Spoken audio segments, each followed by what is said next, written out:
Hello everyone, I'm Oreini Asma, cybersecurity advisor at ELR, and today we will walk through how supply chain cybersecurity is evolving in the context of NIS2 and what we can do about it.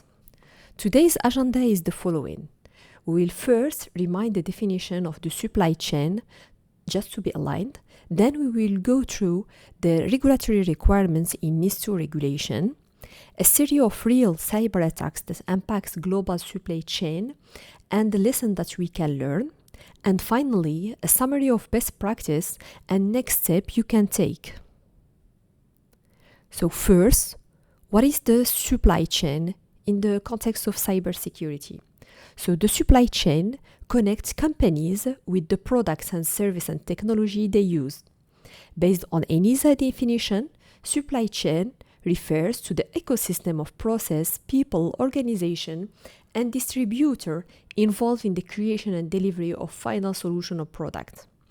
In cybersecurity, the supply chain is often where the attacker starts, so hackers take advantage of trust partnership to reach bigger and well-protected targets.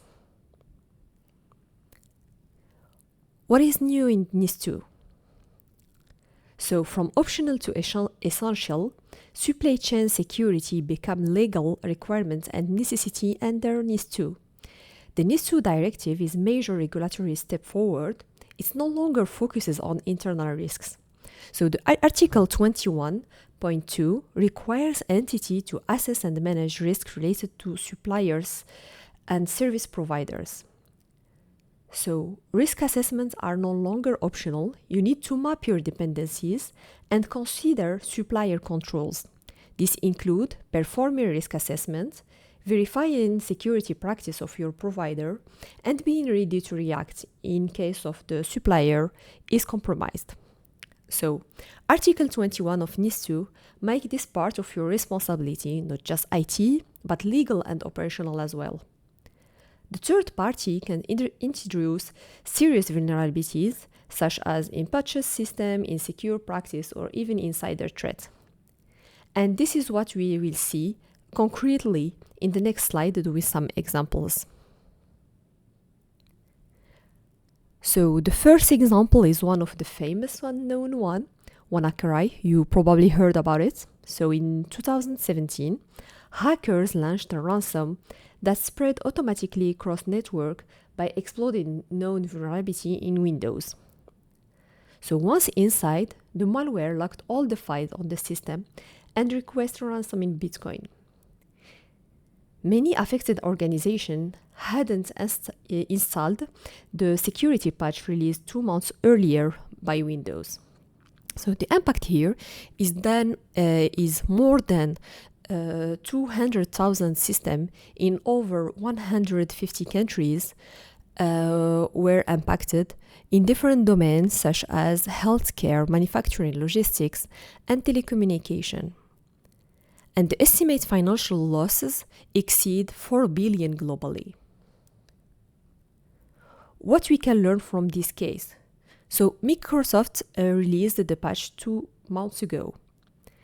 It's very important to have a patch management system in place. Especially for this case, Windows released a correction for outdated systems. So normally, legacy systems are more exposed than others. So make sure that you have a process to manage legacy system, to assess the risk and then manage them. Last but not least, one of the vectors used by the hackers was the outdated protocol. So make sure you have process in place to disable or replace all insecure or outdated protocol. The next case is the one linked to SolarWinds, and it happened in 2020. So SolarWinds was used by more than 300,000 organizations, including US federal agency and critical infrastructure entities. So hackers secretly breached SolarWinds, which is trust company, and inject malicious code into routine software updates. The compromised update signed and delivered by SolarWinds, was downloaded by more than 80,000 organizations. So the malware allowed attackers to move inside victim networks without being noticed. So here, high-value targets were infiltrated for 2 months before being discovered. What are the lessons that we can learn from this case? So even trust software can be an attack vector. So you need to have multi-layer of security. Single layer is not anymore enough. Apply the zero trust principle and list principle. So you shouldn't give carte blanche. You need to verify and not just trust. Also, what helps in this case is the incident response plan they put in place. So get ready and make sure you have incident response plan within your company. The next case is linked to remote monitoring and management software. So the hackers exploit vulnerability in Kaseya, a tool used by several managed service providers. So they used Kaseya to upload mechanism to push ransom to Kaseya's customer and their customer. So here the attackers demand $70 million ransom, which was record breaking at this time, to get the decryption key. So here the virus encrypts system up to 1,500 companies in 70 countries. So we can see just within one company, Kaseya, they managed to approach more than 50 MSP and then more than 1,500 companies around the world. What we can learn from this case is that remote management tools are high valuable targeted. So make sure that you manage the accesses and to put all the security measures in place. The ransomware tactics are evolving. So here they didn't target the service provider, but they target the customer. So the MSPs and the MSP's customer. And make sure that you have detection of suspicious behavior. So it's really important to have a detection process in place to make sure that you get noticed as soon as possible. Our next case is for a secure managed file transfer solution, which was used by government agency, financial institution, healthcare provider, and private companies. So here the attackers exploit SQL injection flow to access database. Personal data from airlines, banks, and government agencies were leaked. So here the attackers, they publicly listed the victim on their website, and they engaged an extortion campaign. So here, one of the points is that some organizations were even not aware that data was passing through this tool. So it's really important to have data governance and an inventory in place to make sure to know which sensitive data is passing through which system. Also, it's really important to have network segregation and least privilege, so at least in case of compromission, you minimize the exposure. The next case is the case of an insider, which happened in 2025. And here, skilled insider who contribute to clean code for several years plants the backdoor in a core Linux library. Likely, it was detected just before mainstream deployment into production. The backdoor had severity of 10, so the CVSS score was 10. So if it was noticed, millions of servers could have been compromised. So here, what are the lessons that we can learn is that insider threats are real, and even credible employee can inject malicious code. So it's really important to have zero trust principle and adopt segregation of duties specifically for code review.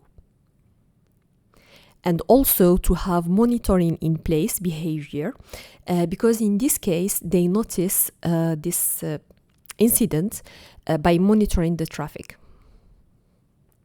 Last but not least, so here it's Ukrainian largest telecommunication that was targeted by destructive cyber attack from Russian state-backed group. So the attackers gain access months in advance and silently prepared for major disruption. A destructive attack on Ukrainian largest telecom operator caused nationwide outage and shut down a ride system. And here, the recovery costs around $90 million. What are the lessons that we can learn? Is that national infrastructure are really targeted. So make sure you have all the measures in place. Also, attacks are not just for espionage or for data leak. It's also for destroying the system and impacting the image. We have key dependencies on some critical services. So make sure you have continuity planned and resilience in place. So all those cases show one clear pattern. Attackers go after your supplier to get you. So all the attacks shows one thread. Suppliers are now the new perimeter. So that's why NIS2 compliance go beyond securing your own system. It's about securing your entire ecosystem. New EU implementing regulation linked to NIS2 provide detailed guidance on how to manage and protect your supply chain. So you must actively manage the cybersecurity posture of your supplier.